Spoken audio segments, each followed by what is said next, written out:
All right. Can you hear me? There we go. Hey, so thanks for having us. Eva and I are going to be talking about progressive decentralization today, looking at what we've learned over the last almost 4 years building the graph. In case you don't know, the graph is an indexing protocol for organizing blockchain data and making it easily accessible to applications and end users using GraphQL.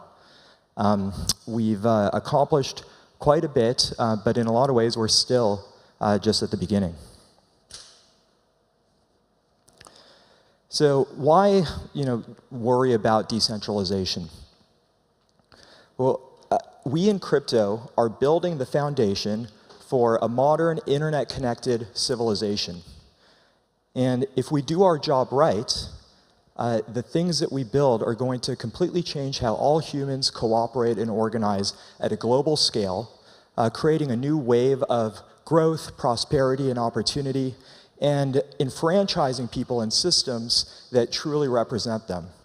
And the only way to make sure that the things that we build actually last is to build them and to build protocols and applications in a truly decentralized way on top of truly decentralized infrastructure.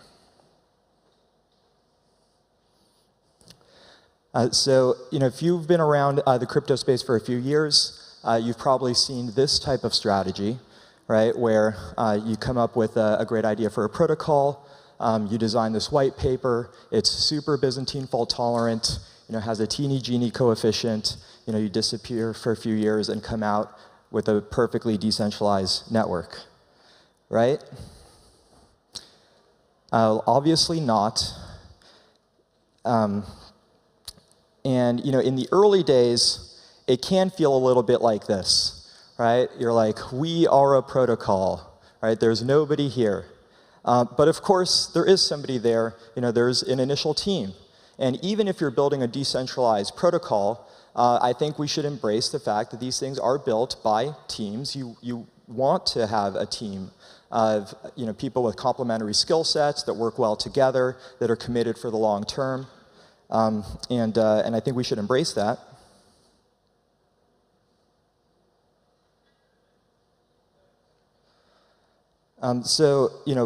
This is like roughly what you want progressive decentralization to look like as an initial team. You're setting out, okay, we're going to build a fully decentralized protocol, maybe application. But instead of disappearing for 3 years, you want to break that down into milestones, each one of which is going to help prove something substantial and address some large area of risk. So for example, at the Graph, we started by building an initial version of Graph Node and the subgraph developer APIs, and we got that in front of developers within just a few months. Then we launched a hosted service that made it really easy for anyone to run their subgraphs in production. Only then did we finalize the design for the decentralized network. So we had 2 full-time researchers working on the design for about 18 months before it was ready.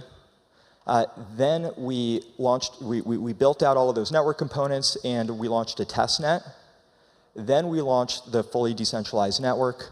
And just 2 weeks ago, we launched a set of products. It's the full self-service experience on top of the decentralized network. So if you're using a subgraph on the hosted service today on Ethereum mainnet, you can migrate to the decentralized network. So all of this has taken us almost 4 years, and I don't know that we could have done it without all of these intermediate steps.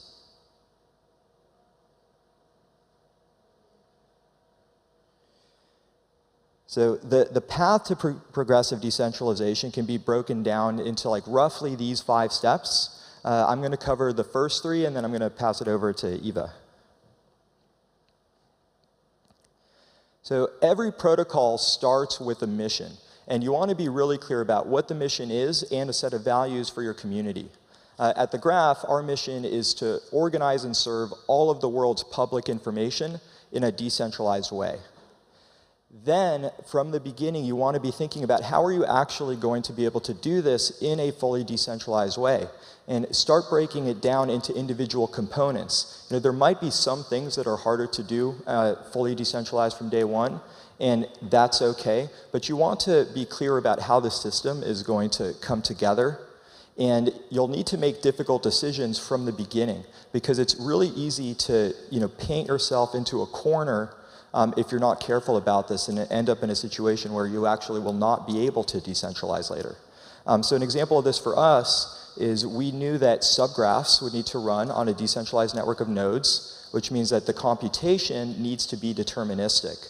So that meant that we couldn't allow developers to call out to random web services from their mappings, because then that computation wouldn't be deterministic. And we had a bunch of developers asking us for this feature over and over, and we had to keep telling them no.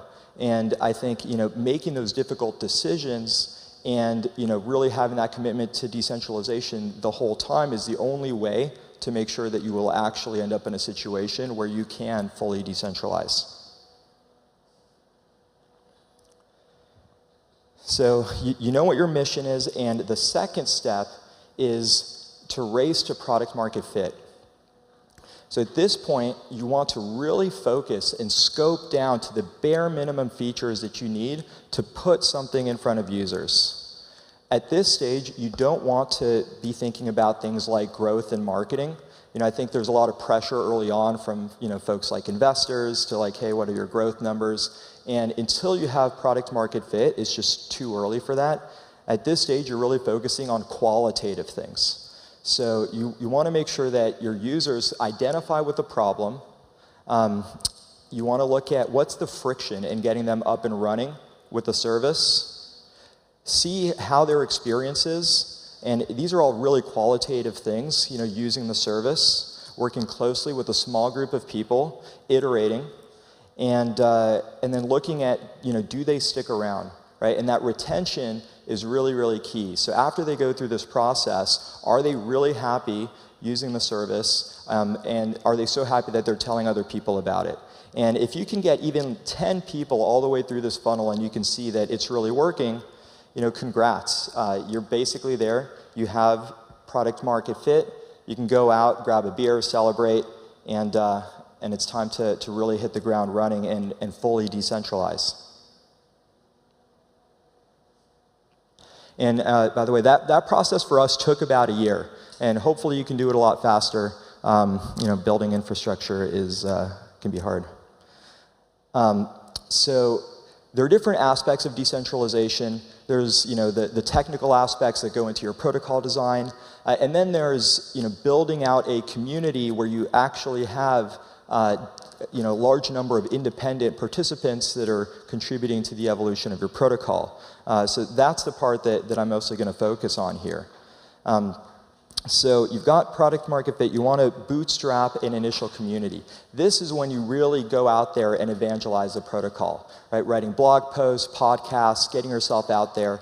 And if you're good at marketing, people that align with your mission are going to see that content, and they're going to come in through the door.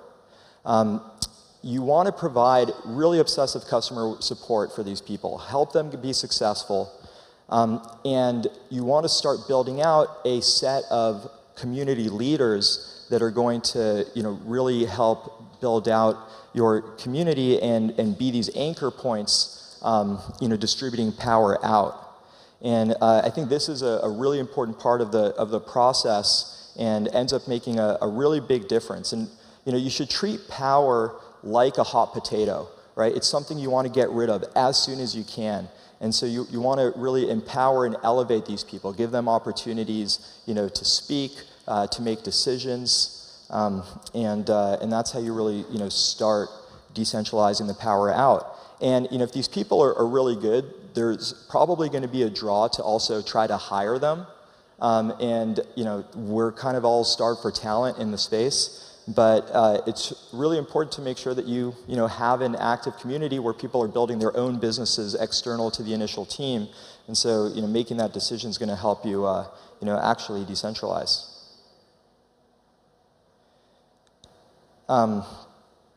One more thing, I guess, on getting those community leaders is if you identify someone that you think could be good at this. Get on a call with them and ask them, what's your story? What attracted you to the protocol? what does success look like for you? And the more you can understand, their actual motivations, the more you can help them be successful. And you really just want to do everything you can to support these people. So what makes a good community leader? Someone whose mission and values align. It's really important. You should be able to figure that out, in a single call. Clarity of thought and communication. This is something that you can see from people's writing in their Discord, and it just makes such a big difference. If you have people that are really thoughtful in all of their communications, that kind of sets the standard for all of the conversations and discourse in your community. People with strong work ethic. You need people that are going to show up and actually work every day. And people that are kind. It's easy to find people that are smart, but are difficult to work with, and you want people that are genuinely nice people that are going to go out of their way to help others. Makes a big difference. Okay, so you've got the beginnings of a growing community rallying behind your protocol. You probably have a token, and you're going to think about how do you distribute value out to your early community members. You're going to run across a bunch of people on the internet that try to convince you, to do a sort of fair launch, which, a lot of times translates to, give a bunch of people, free money for doing nothing. And unless the mission of your protocol is to be a currency that has some kind of universal basic income, I would push back on that. Your protocol has a mission, and you want to use your token incentives to incentivize people to contribute value to the protocol and push that mission forward. I think that it's really important that protocols are meritocracies. So we want to start by being as open and inclusive as you can, right? Catch that, throw that net out far, and you want people to be able to find you, be very open and inclusive, anybody can participate. But then you want to create commitment filters, right? Filter people down to the ones that are actually, care about your protocol and your mission. So, for example, at the Graph, we had a series of programs to help, distribute tokens out to community members, and we required people to do a lot of work. And we had forms that we would put out, and people would need to fill out these forms, and we would go through them, and you could really tell, who's an active participant, who's being thoughtful, who's learning and growing and contributing, and that makes a big difference. And then you really want to have a culture of rewarding participants proportional to the value that they're creating. Eventually, you want all of these incentives to be designed into the protocols. But in the early days, it's okay for the initial team to exercise judgment, because there's going to be a lot of creative ways that people come up with for how they can add value. You're not going to know what all those things are ahead of time, but if you have a strong culture where people know that they'll be rewarded for the value that they're contributing, they'll get creative. And if you're really have commitment to decentralization and the community sees that, then generally they get behind this kind of thing, and it really helps in the early days, again, creating this real kind of meritocracy. As a protocol, if you're able to design the incentives properly so that it really captures the ways that people can contribute value, then something really special happens, which is that the participants in the network can actually stop thinking about the money, and they can just focus on contributing value and pushing the mission forward. And when that happens, when you have that alignment, it's a really magical thing, and I think it's kind of the highest place that a protocol can get to. So to talk about how to create these incentives and how to scale out, I'm going to pass it over to Eva Beylin.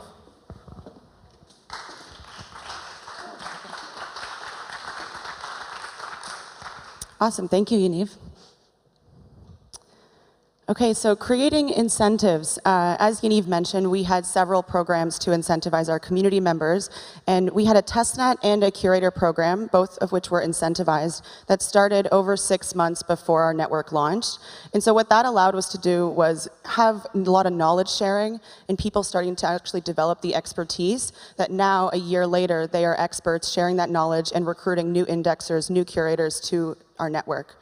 The next is future of work. So we really believe that the future of work is being a protocol participant, and just because you're using passive capital allocation, that doesn't mean it's not a full-time job or part-time job. And so we're really stronghold about being an indexer, curator, delegator, subgraph developer. That's the future of work, and your income can just be from the graph protocol.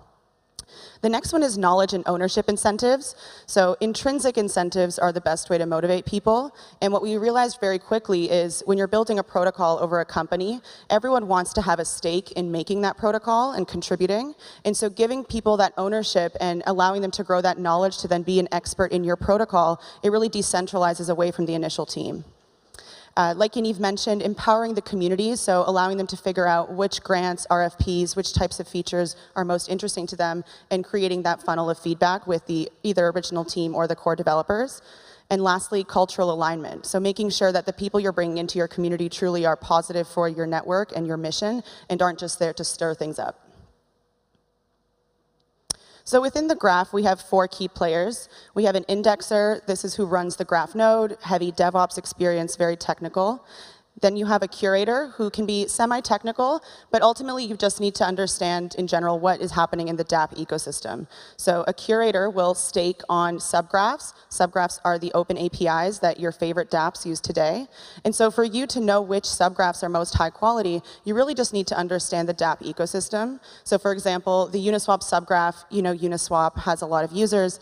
It's a pretty safe bet because you want that project to be sustainable and you can bet that the developers will maintain that subgraph.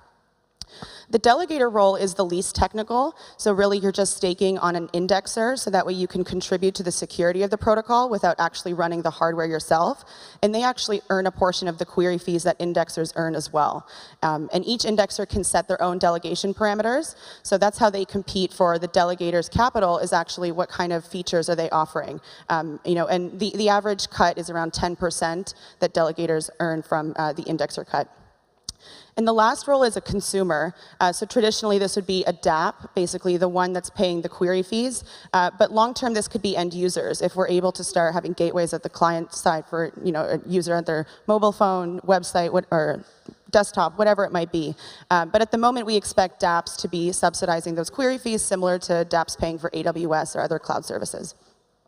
And lastly, I like to talk about the graph as all-encompassing. So really, no matter what your skills are, there should be some role you can do. So if you're very non-technical but want to contribute to the data economy, you can be a delegator, a curator. If you're heavily technical, an indexer might be the right role for you. The last one that's not listed here is the subgraph developer, the open source soldiers. And they're the most critical because all the open APIs, the graph network itself has been built by them. So the graph network itself is, a self-sustaining machine. You have the indexers processing the queries. You have the curators signaling on the subgraphs. And that lets indexers know which subgraphs to prioritize. Whereas in a centralized world, you usually have an intermediary, like a centralized company, telling you which APIs are the priority. Here, you rely on signaling from curators. And so we find that actually the gross amount of signal is pretty fairly distributed across the highest quality dApps, most used dApps. So having launched the network in December, we've already had over 150 indexers supporting the network and over 6,500 delegators, and it's around the world. So we're soliciting over 30 different countries, but we're actively trying to grow in Africa and Asia and South America especially. Curating Web3 together. So what's really exciting about the graph is it's really a mission that's bringing everybody together, because one subgraph not only services that initial dApp, but perhaps every other dApp that wants to query that API.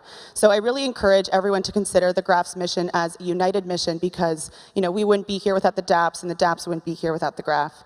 But we already have over 400 curators, only having launched 2 weeks ago, and over 100 subgraphs that have migrated. And so right now, over the next few months, the graph's focus will be helping all those dApps that currently rely on the hosted service to start migrating their subgraphs to the decentralized network, and then having curators start signaling on those subgraphs. So this is the data so far, Curation having launched again only 2 weeks ago. We're finding that the live peer subgraph is seeing the most attention. This is pretty interesting just from a historical perspective because live peer was one of the first dApps and group of developers that really got into the graph.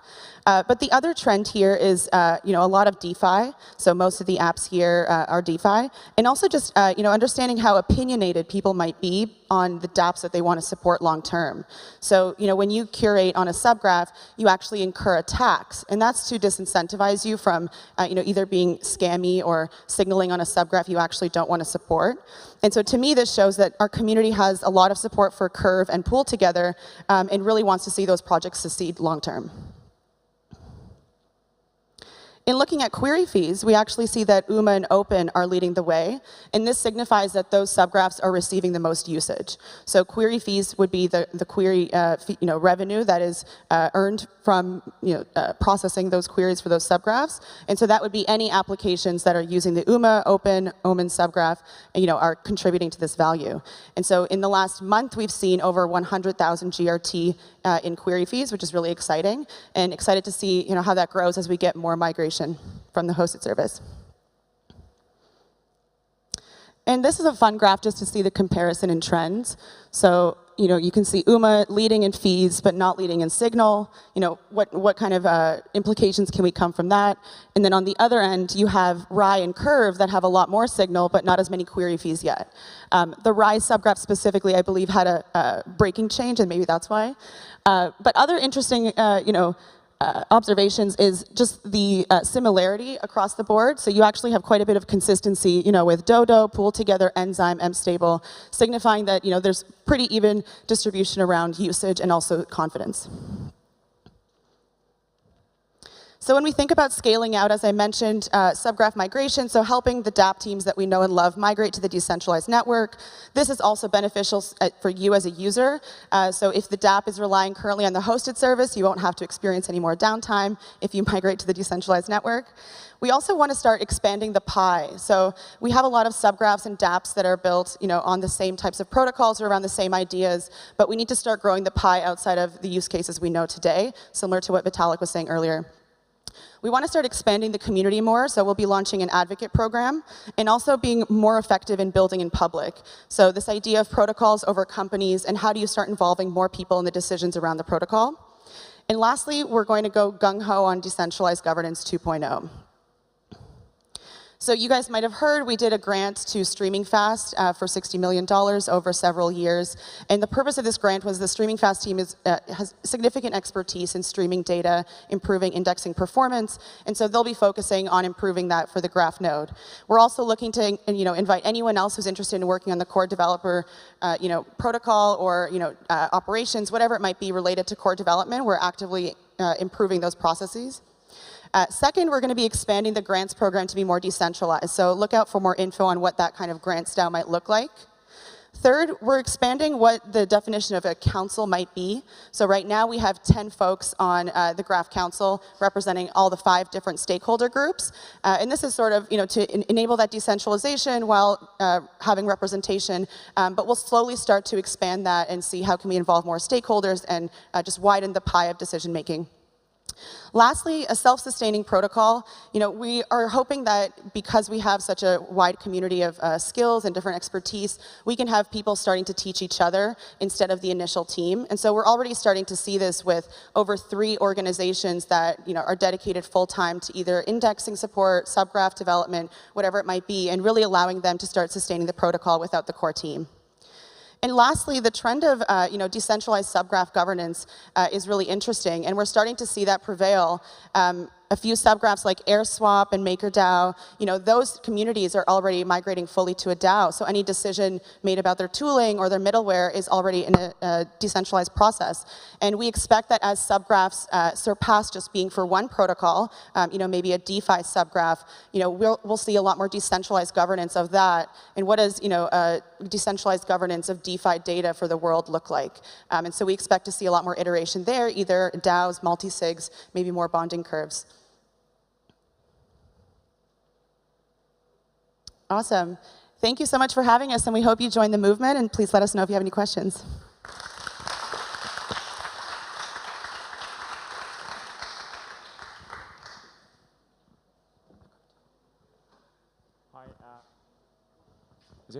Hello. Hi. I had a just chat with Yaniv about potentially migrating ENS. My question is, how do I simulate the query fee based on current usage on hosting? That's the first question. What's the plan for decommissioning in hosted service? Yeah, so we've purposely tried really hard to not provide too much guidance about where to expect the query fee market to resolve. I think because we've tried not to impact the query market too much, it's an open, competitive marketplace where indexers are competing to provide the best service at the lowest price. And what we didn't want to do was randomly anchor people to a price because we just pulled it out of thin air. And instead, we want the actual competitive dynamics to play out and then see where those prices kind of resolve.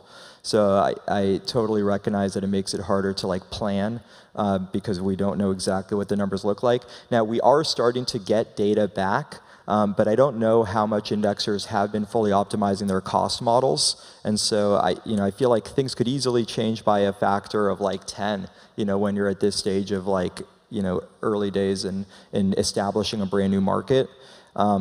So I could pull out a random number, out of a hat, but I really think we should watch the data come in, and it's going to be an exciting few weeks, and then we should have a lot more clarity, and we can tell people more concrete projections. But the general idea is it really should end up being cheaper, right, than running servers yourself. For one, you have these service providers competing to provide the best service at the lowest price. And there's also network incentives through new token issuance that's basically subsidizing their operations, right? So they get paid indexing rewards just for indexing subgraphs, and that really covers a lot of their costs, so that also allows them to price really aggressively. I would also add that you should just get more involved, if you're interested, because you as a subgraph developer or dApp developer are the demand side. And so as much as indexers are still trying to figure out what they want to charge, you as the user should also start maybe helping figure out what you'd be willing to pay for the service. So I do think it's a two-sided process. Yeah. Just let me add on to that point is that, so currently everybody is using hosted service. So as a dApp, I have no insight about the analytics of how many query going. So it's kind of two separate things. One is almost like Ethereum, transaction cost and the gas price are two separate things. Gas price goes up and down, but I kind of need an indicator of how much query ENS is getting right now, because our usage could be quite different to others, but we have no data points right now. And it's different to how indexer is efficient to index. Yeah, that's a great point. So we can definitely talk about how to expose some of those stats to the developers so that you for example, query fees query volume on the hosted service for sure.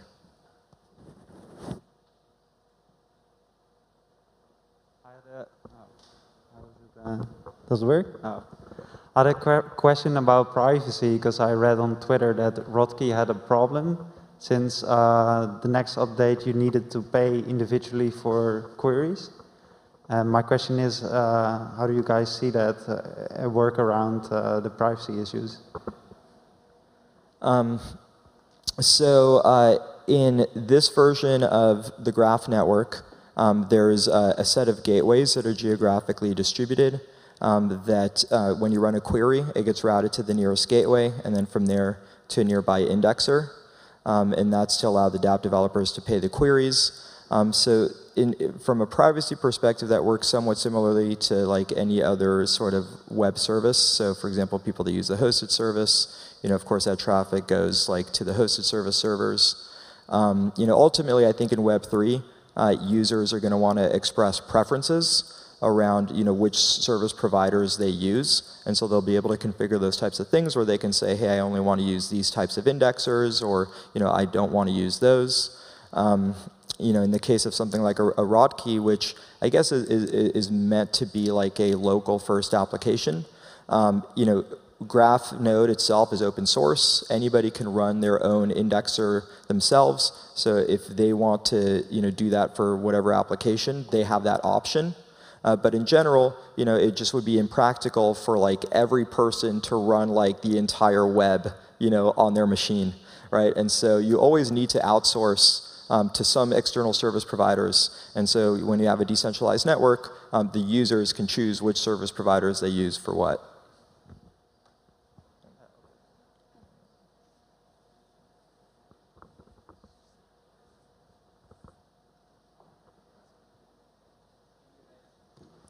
Great, thank you.